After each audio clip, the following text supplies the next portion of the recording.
In this video, I'll walk you through the latest updates to GrowthWheel Online, designed to improve your overall experience working with clients. We know one of the most common uses of GrowthWheel is to assess clients' needs and work with the business tool library. Now, because you asked for it, the 360-degree assessment and the tool library are linked. This means you can help clients find focus and share tools at the same time in our brand new 360-degree assessment dialog.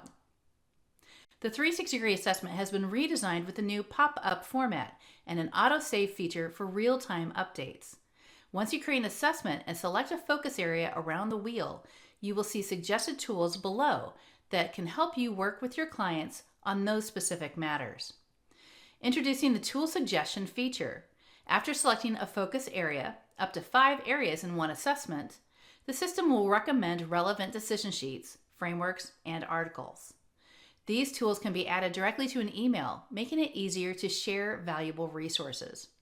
With the new email section, communication is simplified with pre-filled client details, suggested titles, and your signature. You can also remove attachments before sending, and tools will be shared as links, similar to the basic tool basket feature.